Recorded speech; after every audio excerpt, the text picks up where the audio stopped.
mom's a poet. Your sister clearly loves music. Your dad's a reader. Who are the storytellers in your family? Before I set you off, unless you delve into that, I'm going to ask you like 2 or 3 questions. Tell me, no, Kirstin, we're doing that in a second. Who are the storytellers in my family? Both my mom and my dad. Yeah. My dad, I don't know if I said it in front of the group. Yeah, I think I did on Thursday. He has carefully been collecting the family tree going back generations and generations. And like another interesting thing with that in Rwanda, I said we didn't have written language for a long time, but people still knew. Yeah. And also in Rwanda, you don't always give your kids you don't always pass down a name. So that adds another layer, but they still know. And my dad still knows. So he's like a story keeper in that way, maybe more than a storyteller. And then my mom, like as someone that loves poetry and loves theater, she likes to tell stories, and she has a knack for telling stories in a way that sort of stick with you, even though she's subtle about it. Yeah. Which is also just cultural as well. She's kind of low key about it, but she has a way of telling the stories and they stick. Is she funny? Yeah. Yeah. That's awesome. Yeah. You told me the first time we met a little bit about your mom teaching you about the concept behind the Rwandan word. The word for human, our equivalent. Could you share a little bit about that? Yeah, sure. I was going to mention it a bit in my talk, but I wasn't going to go into detail. Okay. So sure. I asked her for a song on my most recent album. I wanted to get my parents' voices on the album, and I was thinking of what would be the right prompt. And I asked, what does it mean to be a human being? And what came to her was the word umuntu in our language in Kinyarwanda. And also this expression that's used, where basically to have, to be umuntu, to have that humanity, is to behave in certain ways. If you don't behave in those ways, it's like you're not human, And I can't I have to listen to the album again until I remember exactly what she said. But it was really cool. I wasn't expecting to get that sort of depth in her answer. I should have expected to get that kind of depth in her answer. But it was really cool to hear that deep sort of historical, cultural sense of what it means to be a person is not just to be breathing or even to be thinking, but it is actually to behave in certain ways towards other people. Otherwise, you're essentially not human. You're not human, yeah. I find that very moving and very rich, and it reminds me of some of the teaching I got from some of my profs at Regent, just the reminder that God's constantly calling us to become more human. We're becoming more and more who we are called to be. Yes. What does that look like? Yes. And you so evoked that in me. Yeah, and that just kind of happened to come out of that prompt, and it wove well into this song. The song is actually about God. It's called God, and it's actually about spirituality. But a lot of times when we think of spirituality, again, in this context, we look up and we see something other than ourselves, when really it is about becoming more human. So it was really nice to have this song where these two ideas are like being fused together constantly, because that's really what I wanted to say, is that it's not about some celestial realm, it's actually about here and now and us. And as I'm learning this weekend about all of this, right? As I'm being reminded, not just us as humans. Thank you. No problem. So, memory. I decided to divide this into under a couple of headings that have been featured in my song. So one is remember to remember, which is a phrase that has come up so far this weekend. It came up when Steve and I first met. It's been important in his work. And it's actually the title of one of my songs is Remember to Remember. And the other concept is remembering, re-membering, I guess you could say, reconnecting, right? That has come up in my most recent music. So I'll treat them sort of in turn. And I'll start with Remember to Remember. So that song I wrote, it was inspired by a recognition of what's my spiritual practice was looking like and meaning for me. Of course, as Christians, remembering is something that we do a lot, communion, reading scripture, and I understood that. But my regular practice of prayer at some point around the time I was writing this song started to include just recalling the facts of the past 24 hours. I don't know if this is something that other people have had. But it started to involve just listing the facts of what happened. And I learned a few things through that. One, this thing would happen where there was a negative experience in there, and I like to write out my prayers. I'd say, this happened, and that was tough, but it's okay. But, always this mitigating the negative. And so I made this no but rule, no but statement rule for myself. Like, just recognizing that for whatever reason, again, maybe this is me, maybe this is everybody, but it was hard for me to look at. First of all, it's hard for me to remember my life, but secondly, it's hard for me to look at my life sometimes. And I thought that's such a strange reflex, and I had to sort of make this rule of no but statements. You have to sit with whatever has happened and accept that that's part of my day. That's part of my story. That's part of what's happened. Another thing I realized is not only do I mitigate the negative things, but I forget the good things entirely. And that just made me less grateful. Like, it just called up so much more gratitude in me when I would remember and name the good things. And the bad things, when I would mitigate them and push them out of my memory, it made me less sympathetic. And I think, again, I don't know if this is me or this is all people, but I think we have a tendency to, once we're through a difficult thing, to minimize it. And I noticed this in conversations I had sometimes with younger people, maybe talking about going through school or whatever, and I could just minimize that whole experience. That was the most stressful experience I ever had. Like, nothing in my working life ever compared to the stress of 3 midterms in 4 days. Right. But once I was through it, I minimized it. And that's not helpful. That's not sympathetic. That's not recognizing the reality of my own experience. So these are just a few things that I learned through that. And I wanted to represent in this song under the heading of Remember to Remember. So one verse goes, "You may have to forgive them forever every day. They say life can make you bitter or better. I say, hey, sacred or not, it's all that we got. Love is what it is, though maybe not what you thought. I woke up one morning and started talking to Pops. He said, there's lots you've learned, but a lot you forgot. More often than not, you don't got to be taught. Just remember to remember how you got to the spot. That's hot. I'm happy and healthy and dreaming and dying. I'm loved and lonely and tired of trying. I'm far and fading and failing with flying colors, fumbling forward face to the sky. And my aim's to entertain and inspire, walk through the rain and the fire, pay bills, keep sane, and retire from the game with a name that's admired for seeing the stars, but aiming higher. Remember to remember." So that became an important practice for me, just remembering the facts of my own life before God and having that honesty. And then, of course, that extended to remembering my people. And what was curious for me, again, I don't know if this is everybody, but I would forget the people right in front of me. I'd remember all friends I met across my paths and then forget to remember before God my own family, people I live with in my own house. My practice evolved to also remembering the people that our society hides from me. Sick, people that are trapped in various systems, prisons, jails, wherever. And all that helped me remember who I am and remember what I'm doing. And that was important for me to try to capture because, and Kirstin and Steve and I were talking about this when we arrived, how easy it is in any walk of life, in any line of work specifically, to forget what we're doing, what we're actually supposed to be doing.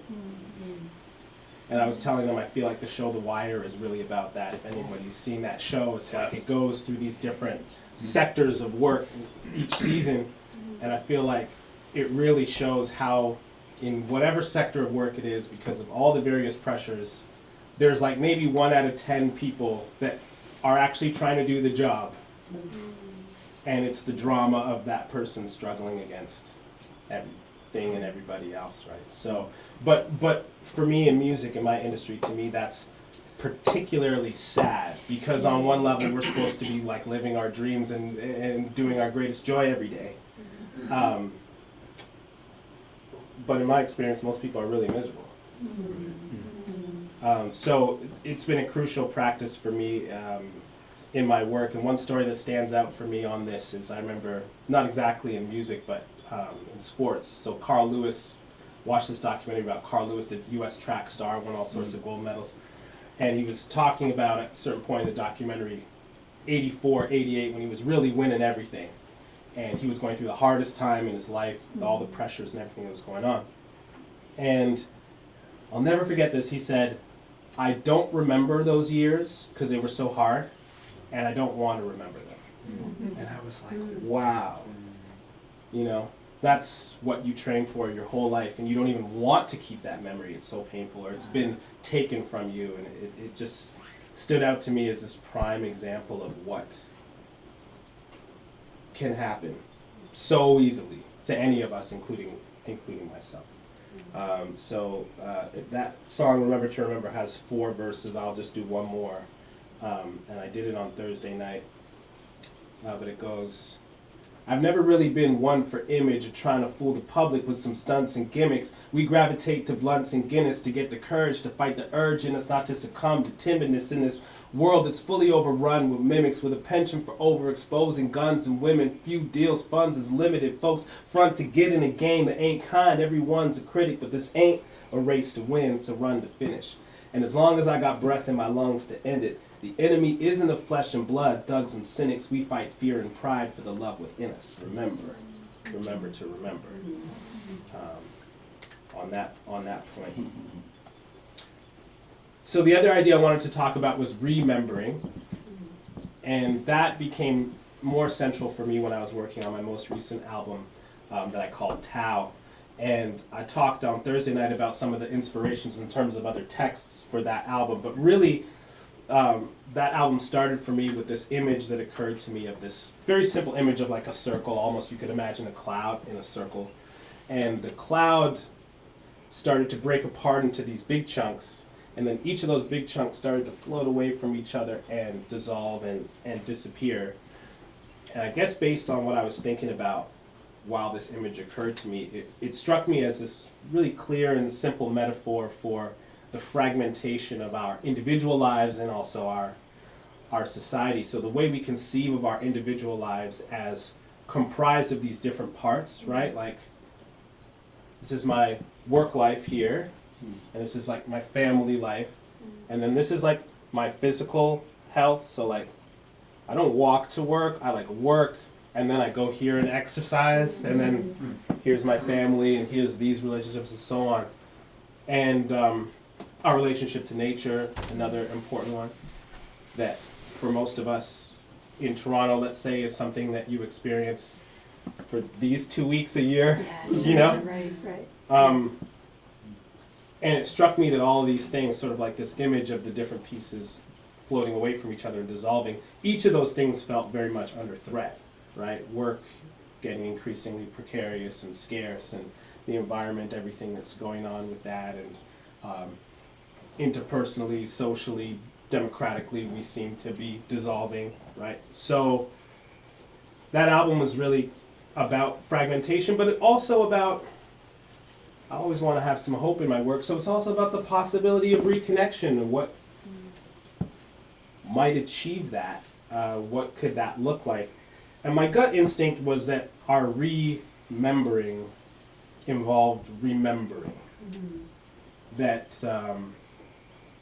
maybe the wisdom and the courage is here. We don't have to discover it, we have to recover it. And that was confirmed for me in this really interesting way. I stumbled on this documentary about memory and how it works, and these researchers were studying people with serious problems with short-term memory, just couldn't remember anything. And the researchers assumed that their biggest challenge would be relationships with loved ones, would be having a sense of their own history, and what they discovered to their surprise was when they asked the subjects, what do you want to do today? They were like, I don't know. That was the challenge. They couldn't imagine the near future.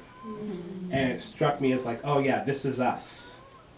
We can't imagine a way forward because we are so ahistorical. We become quite ahistorical, and I'm no different. So I tried to musically infuse the music with a sense of history, like we were just talking about. I wanted to have my personal history, my parents on the album, and they provided so much depth in the way of bringing in my roots in terms of my culture and language and how that might inform this remembering. I asked an acquaintance, George Eliot Clark, who was a former poet laureate of Canada, he's a professor at U of T, to record some poetry, and I asked him specifically, I wanted this style of poetry that I was glad to learn that he was acquainted with, this sort of like, you could call it proto-raps, like 70s, 60s, 70s kind of beat poetry, if you know Gil Scott-Heron or if you know The Last Poets, that style. And so he brought that. So it's like this rap album, but there's like pre-rap on it. Yeah. A lot of classic hip-hop sounds on the album, but also some that are, again, older than mine. I was bringing in some 80s influences and stuff on some songs. And hip-hop in general, I think, is instructive on this thing of remembering, re-membering in order to remember, because hip-hop is, on one hand, inherently futuristic music. It's electronic music, fundamentally. So it began with the latest music technology of the time, turntables, latest in sampling, latest in drum machines, embraced it all, and at every turn has embraced music technology, even when it's been contested. Things like auto-tune, I don't know if you guys know what auto-tune is, but it's this technology that corrects pitch, a lot of times on singers. So it was very controversial when it started to become known that it was used. It was used for some years, people didn't know. But then when it started to become used in a very obvious way, because when it's applied in a very obvious way, you could hear it digitally making the voice hit the correct tone. It was very contested, and hip-hop embraced that, made it something else, made it a pathway for creativity. So on one hand, and I really think I've been asked recently to give some comments about AI in music, and I've been reluctant for a couple reasons. One, because there's so many bigger issues with AI than just, I get it, I'm not going to have a job soon. I mean, there's bigger issues. Like, but the other thing is, I really think hip-hop will find a way to use AI first and in a creative human way. It's just the history of the music for the past 50 years. Now, on the other hand, hip-hop is also intrinsically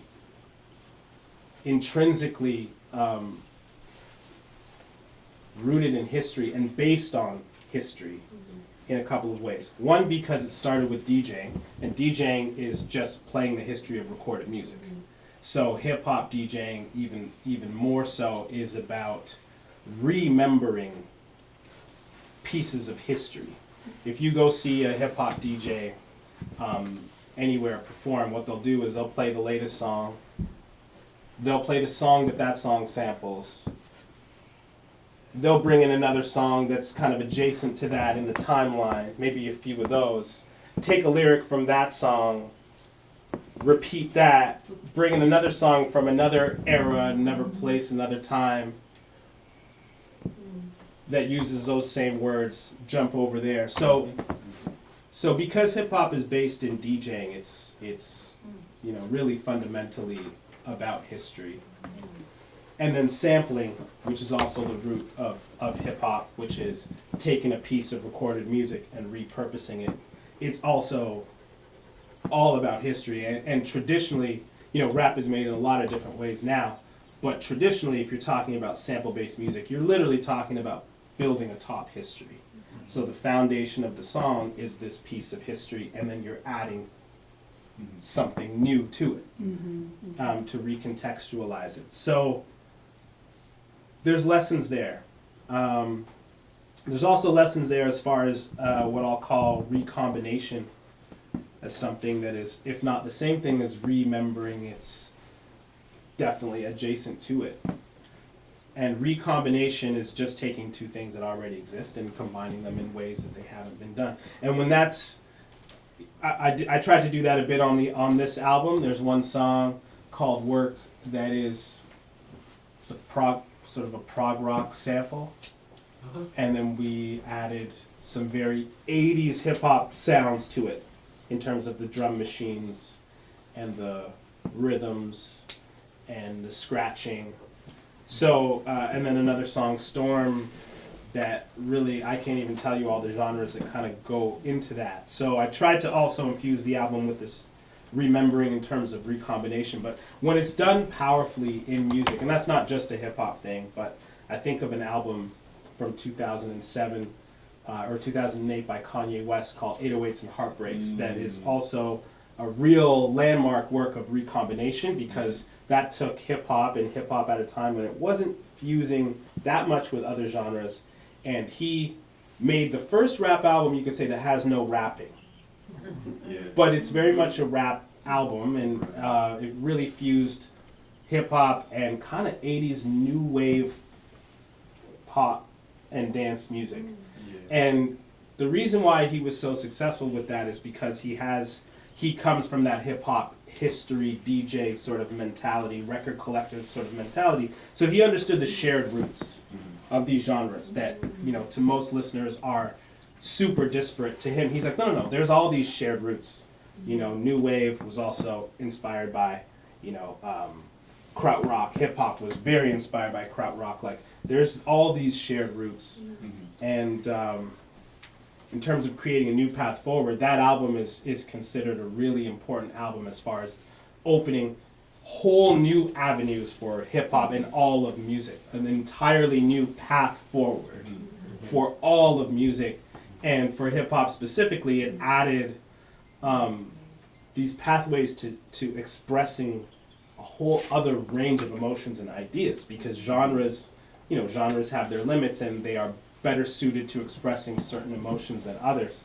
And by opening up this avenue where you could essentially make a rap album where you're not rapping, emotionally what you can express is so much more vulnerability, so much more melody, harmony, all these things. So again, that's like a prime example to me of remembering as a way forward.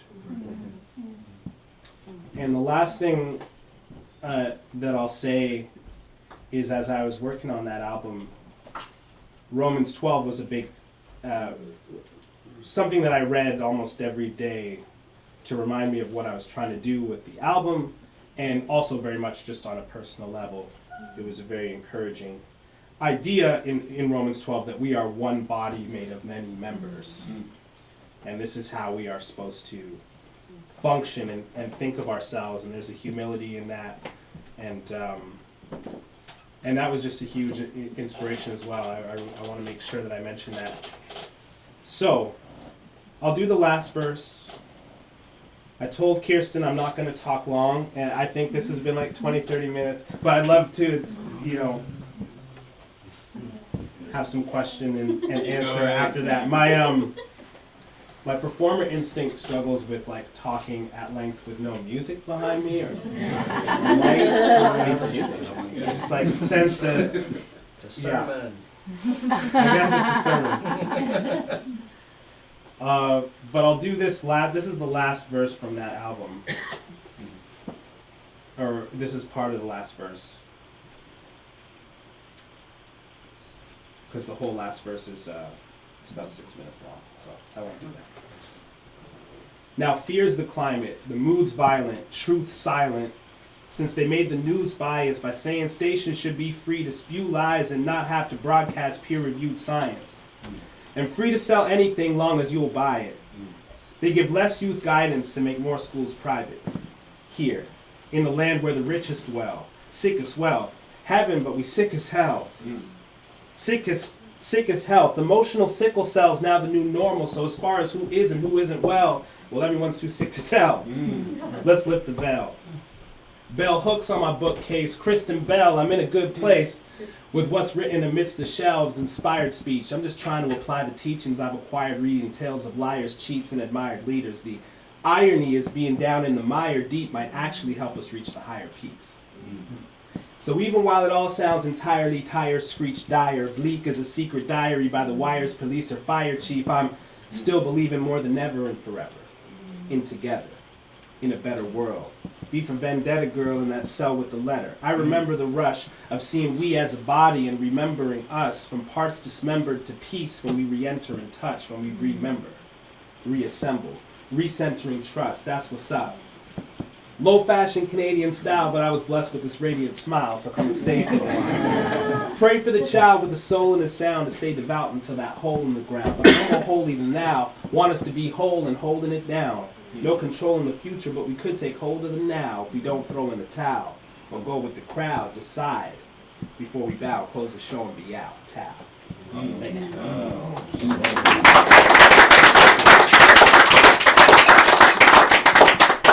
So yeah, I'd be happy to chat about any of that or anything else. He's gonna hit him with the first question. Do we have the window that has the hole in it closed? Yeah, we do. Okay, good. Apologies to all that window's accidentally open last night, which is why the mosquitoes aren't in here.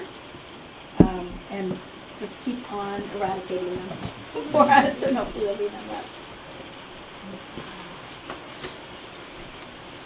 I'm curious to know more about like the Good Place reference in that. 'Cause I found that a really fascinating show, and like to what degree that connects, or like that reference connects to what you're saying. A lot of times what we say as rappers just rhyme. Right. I mean, I know from a wordplay, standpoint. Like I'm in a good place, but I did enjoy the show, but that was really just Kirstin Bell rhymed with Lift the Veil and everything. I do love that about rap. I know it's not your style because you really do lean into that kind of spoken word vibe. But would you ever mess around with auto-tune or voice correction? Yeah, I have like a little bit, but I feel like part of the merits of my music, like the charm of it is, it's human. It's pretty rough around the edges, and so auto-tune literally smooths out the edges of those notes, and so for me, I feel like it's not quite the right thing for my sound, but I have no philosophical objection to it, and I actually think, like I said, really is hip-hop's way to take anything and make it, make it new, use it in totally different ways than it was imagined, right? Even auto-tune was actually supposed to be something you never know about, and you can't perceive it. Right. And then there were some people in hip hop like, I like the sound when you tune it really hard and it makes it very digital, and then when some people especially like apply distortion to that, I feel like that's super reflective of where we're at now, where everything is digital and distorted, and it kind of reflects something of like where we're at. So there's things I really like about it. I just feel like it would take away from my own music. Right. I'm not sure if you've covered this before, but can you talk a bit about the title of the album, Tao? And anything about that? Yeah, so when I was trying to think of a title for this album, it's about fragmentation, it's about these different parts of our lives that are under threat. And sometimes I wouldn't just talk about the threat, but the beauty of them and what's worth, preserving. But, there was definitely a concept there, and it was inspired. I was thinking a lot about these two books I was saying on Thursday night, The Age of Surveillance Capitalism and The Abolition of Man. And I realized that both of them start with this TAO letters, and then The Abolition of Man also discusses the Tao in it. And so I was like, there you go. There's my title, and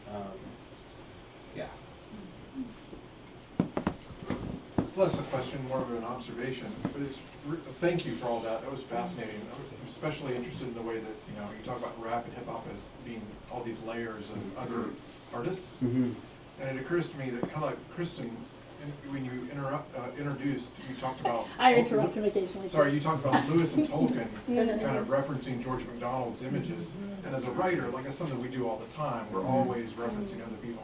But it occurs to me that like rap and hip hop is just more frank about it. Mm-hmm. Like, I hide it when I put it in my stuff. Yeah. But like hip hop is just like, oh, I can mention V for Vendetta, Mm-hmm. and I'm bringing in a whole freight load of meaning into this sentence. Yeah. Which is really interesting to me, and like the whole sampling thing, it's just Yeah. like, oh, we're not gonna hide it, we're just gonna admit this is Right. what we're doing. Yeah. It's a totally different view of, what creativity is, what authorship is, what an instrument is. Mhm. Because every instrument is technology, right? If you play the piano, you don't pay the guy who invented the piano a royalty. What you can do with technology now is take any recorded sound and turn it into an instrument. But because of the legal frameworks, really, to my mind, just because of the legal frameworks, we're like, no, I guess we've set a date in terms of when an instrument was invented, and any instrument invented after that is like not technically an instrument. But also authorship. So like in music, in North America, songwriting is technically lyrics and melody. Even though most genres come out of rhythms, and even in other musical cultures, it's the rhythm that's the original thing. You put any melody over top of it. The original and important thing is the rhythm. It's the new groove, right? Jamaican musical culture, it's like, this is the new rhythm, and you sing anything over it. The rhythm is the important part. If you think about EDM, if you think about hip hop, all of these genres, they started from new rhythms. But that's not, these drummers don't get anything, right? Who really pioneered this stuff. So there's a lot of interesting questions that come out of that, and to your point, to shamelessly, proudly reference what's going on in the culture, what's inspired the music, what is the backbone of it. I mean, so much of popular music in America is copying another popular song. But yeah, hip hop is just like, well, just sample it. Just take the recorded piece. We have the technology now, just take that recorded piece of music and add your creativity to it and make it different. And you know, early fundamental of hip hop was being original was like a rule. Even though it's based on sampling, what was policed in the culture was like, is it original though? Are you original though? So it's interesting sometimes, you know, the different cultural values and how they're understood and explained, you know, but yeah, like in hip hop, it's not antithetical to being original at all. Right. It's actually part of being original is having this sense of history, bringing it to the music, but very clearly adding something new, Right. you know. And Tiffany. What- Responded.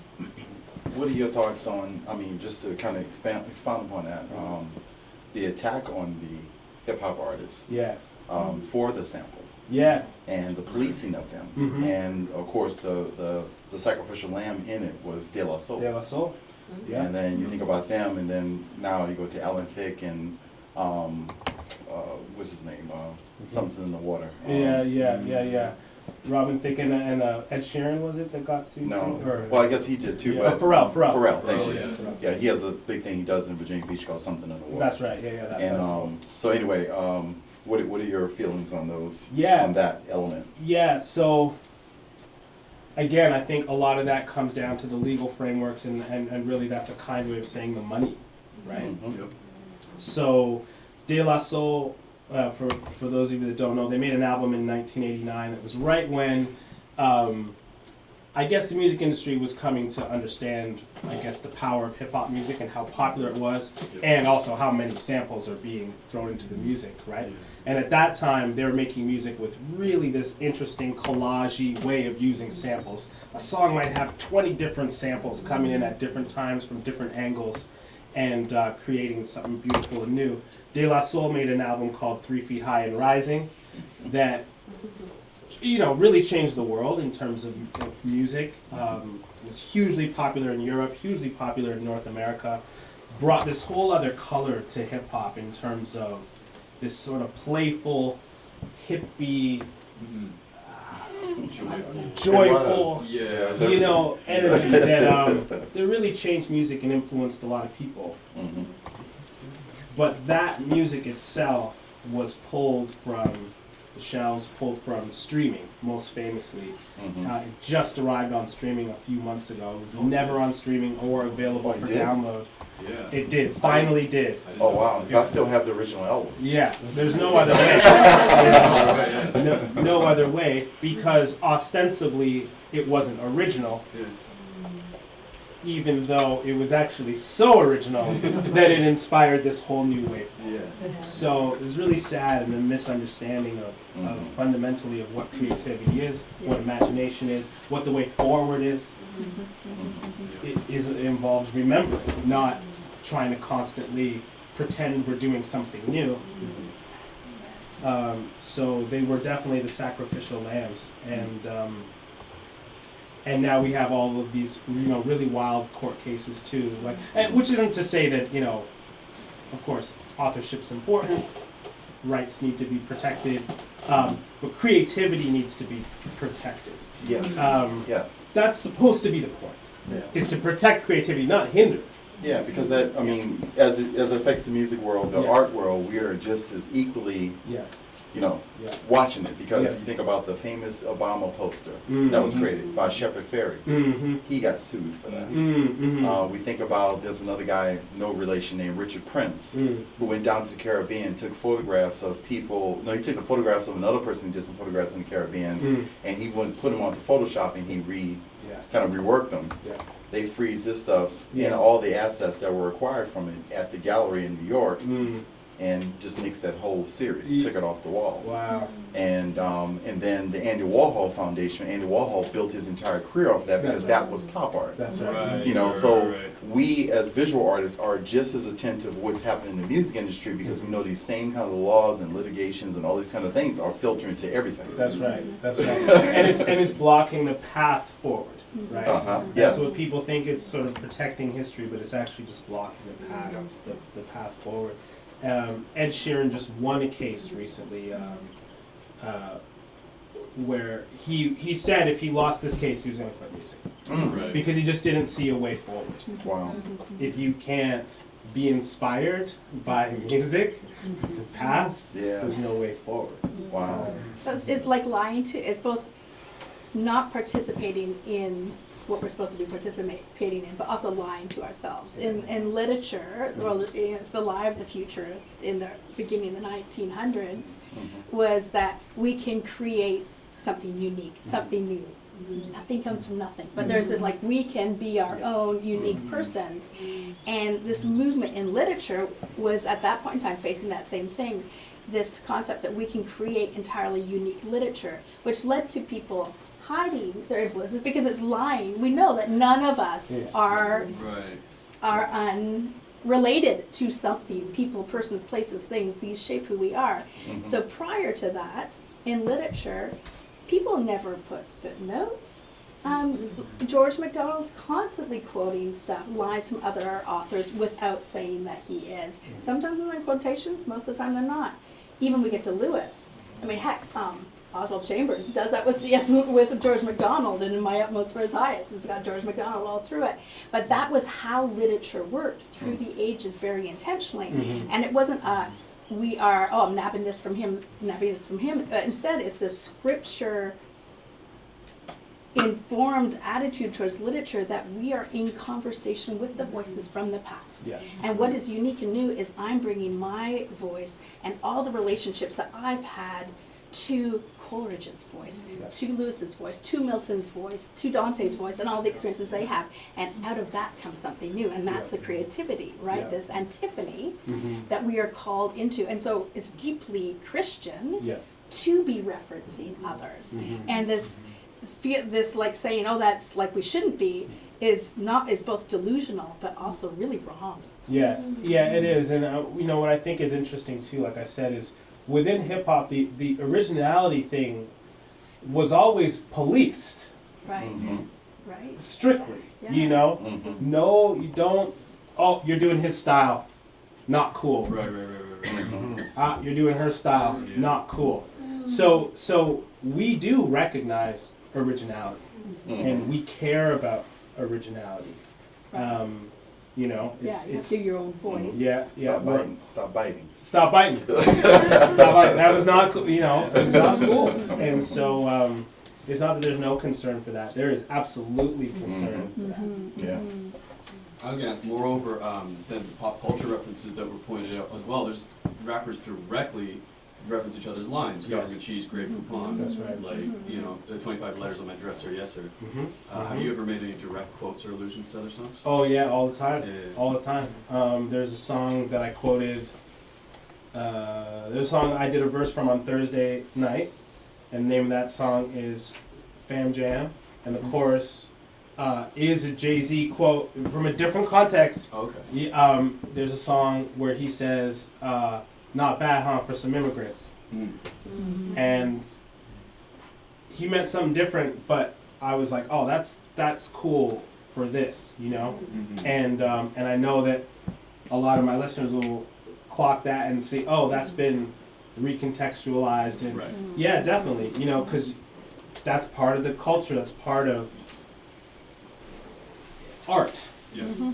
is being in conversation with history, but and your peer, not that Jay's my peer, but you know, and your other, you know, other artists, Yes. you know, so that's part of art. If art doesn't have that, I'm not sure it's art yet. That's part of the remembering, Yes. putting us back together. Yes. Yes. So, what is your hierarchy of hip hop? Like best artist to me, favorite artist kind of thing, or You can take that question any way you want. my hierarchy? Yeah. Okay. So Because I'm also riffing off the fact of what you said about when Kirstin asked you about books. You talked about the way you think about music is different. it's different. And you might think something is, you know, you might listen is bad, but you would still listen to it. So what's your hierarchy? Okay. My hierarchy. My hierarchy. I'll say this. I think, like I was saying about De La Soul in terms of their influence, I guess my hierarchy, I care a lot about that. I care a lot about influence. So I think about De La Soul, Tribe Called Quest, Native Tongues, I'll loop them together because to me, so much is descended from them. Another group like that, or another artist like that, I would say is Outkast. So much is descended from their branch of the tree.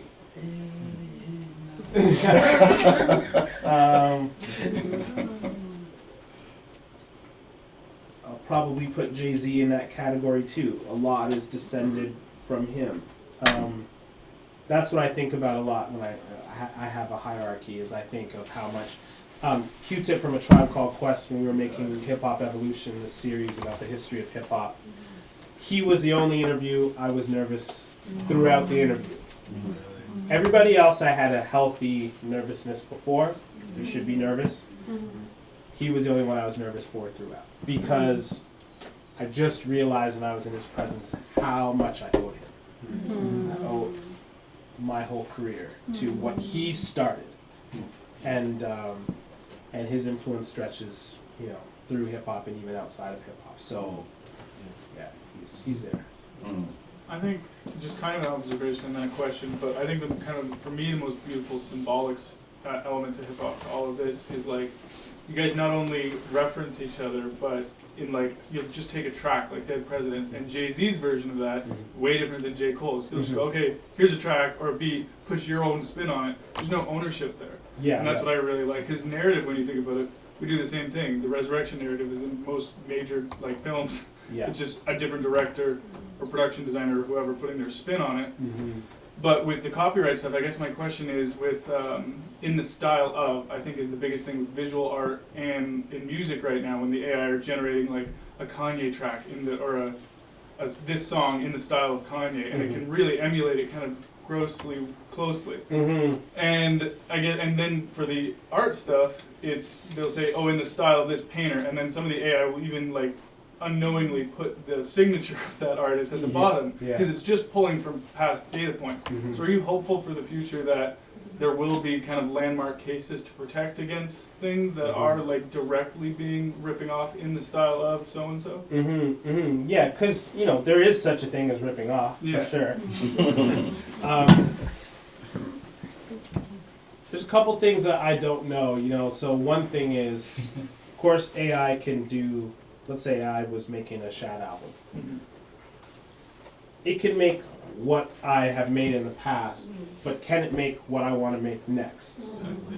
So that's one thing that, makes me feel quite comfortable. Like I don't know yet if it can do that. That was wild. Yeah, it's only working on the past. If it could, it's working on the past. Maybe at a certain point it'll get good enough that it's like, this is what you would have made next. So, that's what I was thinking about.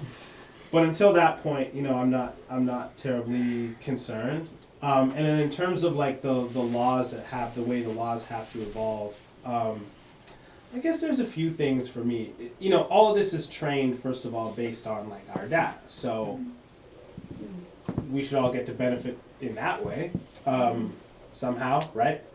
And then, in terms of human creativity, I just think there needs to be a conversation about, before we can set any laws down, I do actually think we need a conversation about what do we collectively want and think is a good life, and think humans, what do we want, Because there's some assumptions that are baked in. I was talking about this yesterday. We were talking about this yesterday. Convenience, for example, right? Something is more convenient, so obviously it's good. Or something is cheaper, so obviously it's good. That's baked into monopoly laws. Like that's why we don't break up Amazon, etc., because they're not breaking that one antitrust rule of raising prices. Prices are actually lower. So that's this assumption as a society. If prices are lower, things are more convenient, then that's good. But we need to have a conversation because, well, what does convenience mean, and lowering the cost at what cost? So I think once we settle some of these fundamental things, which is, again, going back a little bit, remembering to move forward, like we need to have these sort of looking back fundamental conversations about what our values are, and then we can police this stuff the way that we should. But I don't think we're going to move forward on that stuff until we look back Sankofa style and go, what are our values? What do we want? What does convenience really mean? Is that our highest value? Is economic efficiency our highest value? And what are we losing? And what are we losing? What do we really want? Who are we? I'm just wondering if you can revisit Kirstin's comment, because all these white English authors are usually coded as conservative, and praised by so-called conservatives. And what you're describing in hip-hop is usually coded as progressive, especially post-BLM. And yet you two were in full sync about how it's the same kind of creative passing on and changing. I don't really have a well-formulated question.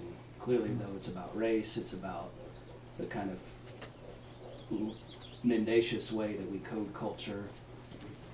I don't know, I'm just curious your reflections on y'all connecting on, George MacDonald was doing the same thing hip-hop artists do. Like, that's not usually how this thing is talked about. Exactly. Which also informs the laws and informs our understandings, right? In terms of how we police everything, bodies, but also creativity, right? But art is art, history is history, culture is culture, and it's all made, the same way, with the same richness and.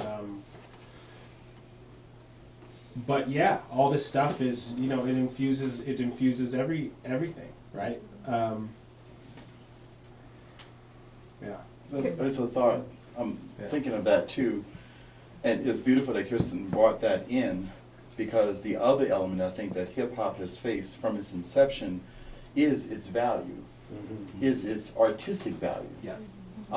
Is it on the plane of Right. a Shakespeare? Is it high art? You know, those kind of things. So hierarchically, it's already been downgraded That's right. and put into the space. And then what people are seeing more and more, just how brilliant the hip hop is, and what they did. I mean, with everything, you know, not just is because it goes beyond just the actual idea of the sampling. It goes beyond in terms of what they did with instruments that were just for listening.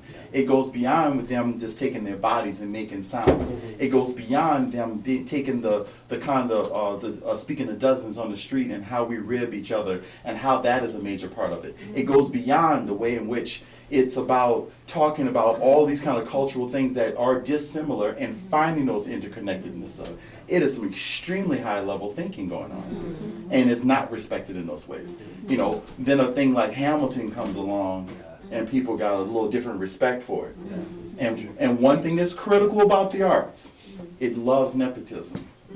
It loves for the artwork to speak of that thing that is great, to kind of give it support for it to be recognized. But when it doesn't speak of it, it doesn't get that same level of recognition or value associated with it because it doesn't remind them of anything. You know, so there's many layers there, you know, and I think that that's a critical thing when we talk about hip hop. Just in what he shared here with us, just the sheer levels and layers and history and remembering and remembrance, and it that's is what you're doing rich. in hip hop evolution. You're doing a kind of Talmud on hip hop. Like this rabbi is referencing this rabbi is referencing this rabbi is referencing scripture. They don't all agree with each other. In fact, they tease each other and they say each other, but it's a common project. You know. Yeah, and it's important that there needs to be that level of connection Yeah, to say, no, we're saying the same thing. It's just said a little differently. You know, it's like, I want to tell one thing. It's like the first time I came to Canada when I was in Winnipeg, is, and I'm going to cut right through the story, right to the heart of it. So I was in church on the Sunday with my host family, and I was standing there, we were all singing and so forth. And I turned my head to the right, and we were in this kind of half-circle church, and I realized I was the only black person in the entire church, which doesn't bother me at all, by the way. So I turned my head, I looked, and I was like, okay. And I just kept singing from the hymnals, and they got that up on the screen, so I'm able to just kind of pick it up and sing with everybody. Then we leave out, and the Folkert family's like, Steve, I want to apologize to you, because we were supposed to do greeting today, so we're going to leave you for a little while. I said, sure, I'm good. So I went in there, got me a little cup of coffee. I'm standing there looking around this multi-purpose room, and this little tiny woman walks up to me, and I look down at her. I said, hey, how you doing? And she's like, oh, hey, how you doing? She's like moving like this, and I'm just standing there looking at her, holding my coffee. And she says, I hope you enjoyed the service. I said, yes, I did. It was very good. And then the next words were the kicker. She said, I know it's different from where you're at. And I said, really? And I said, no, it was completely the same. I said, a pastor went up there, said some words, talked about Jesus, we sang some songs. This is the exact same thing happened in my church. And she started laughing, and she was, I disrobed her really quick. And I said, if he was talking about Beelzebub, you would not be having this conversation with me, because I would have walked out. And then I said to her, then I brought it back to her presumption of knowing me because she saw a black man standing here and she assumed because I come from America, oh, it's so different. We worshiping the same God that created all of us. What are you talking about? I know it's different. That's not how you come greet me. That's what really bothered me. I was like, how you going to greet a man that come in your church for the first time? I ain't coming back because of that. That's how you turn a person off. That quick inside of a church. For you to come back Sunday. Yeah, exactly. But nonetheless, there is that thing, that when you go into this place that you are dissimilar, that people just kind of approach you with this almost kind of like, can I poke you? Are you real? Are you just like those black people that I heard about? So you want to kind of get some affirmation from me. So I become your science project. I'm like, stop doing that to me. And it happens to me all the time. Everywhere I go. And then I've gotten to the point where I've already got in my head, I'm prepared in my brain. And then I just look at you. And then they start squirming more. I'm like, no, stop that. It's not fair for dominant white spaces to ask that of folks like you, and yet you've been asked that your whole life. All my and whole so life. You know how to be an ambassador, missionary, bringer together. But it's a lot to be asked one's whole life, But it's hard to think of how our white institution's going to get any better at that without just making dumb mistakes and trying, you know. That's correct.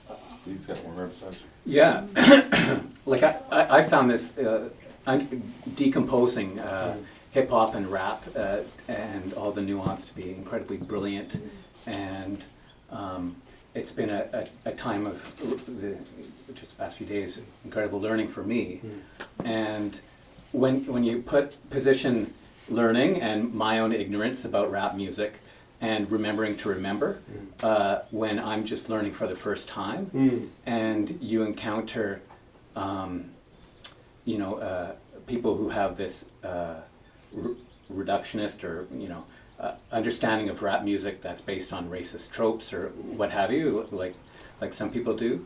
I was wondering how you navigate that tension in your way of communicating with people, where you're speaking to black folks and asking them to remember, but you're also dealing with ignorant people and helping them to learn for the first time the history of hip hop.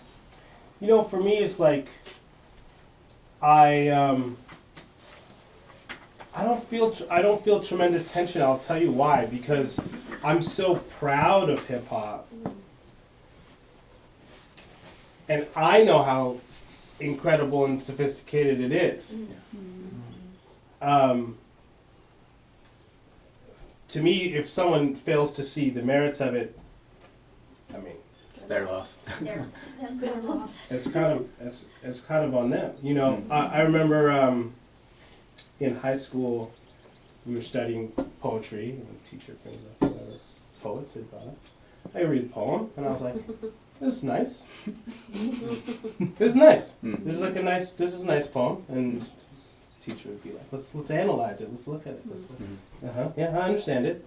This is way less sophisticated than what I listen to. Way less. Like really technically way less. The rhymes are more simple.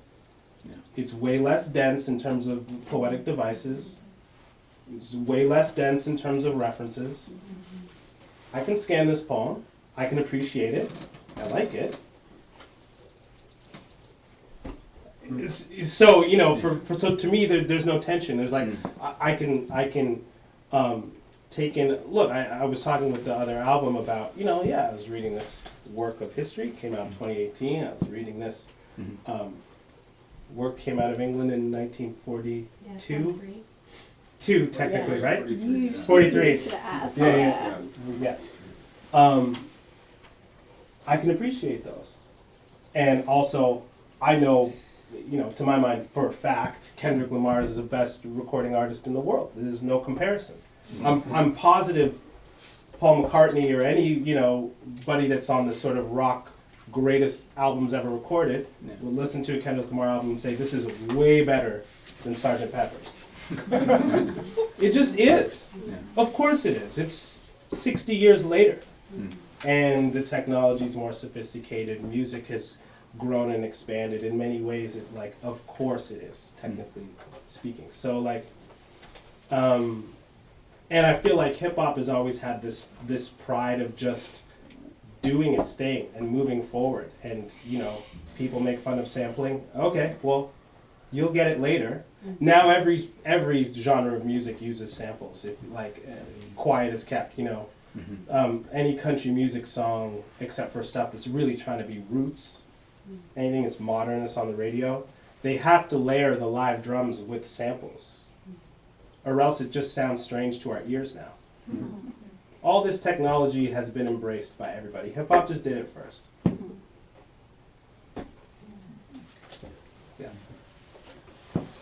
I've been debating between two questions. I don't know which one, but I think that this question follows naturally for that.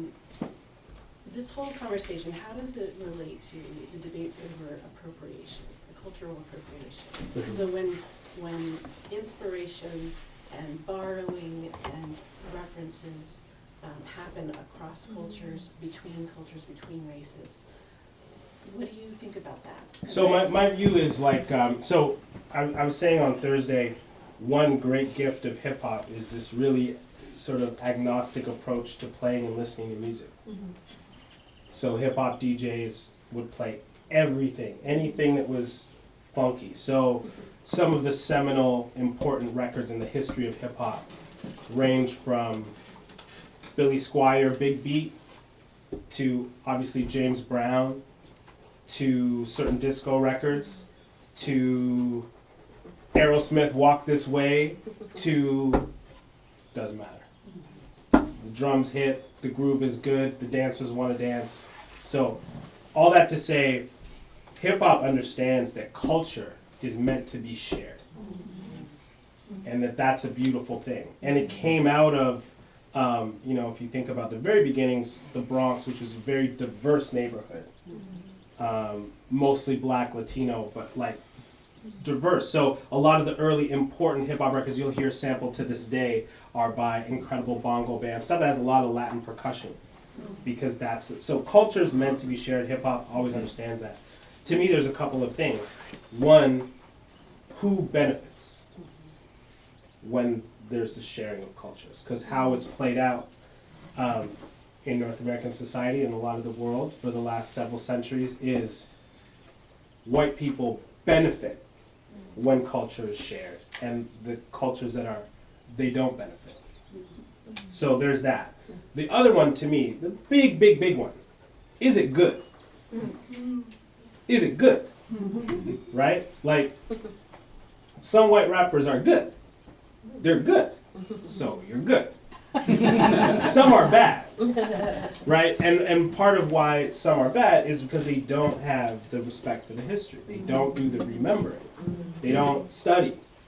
They don't respect it enough to study and know where the stuff comes from and how you become good at it and how it's supposed to feel, and how to be original within it and how to be yourself within it, right?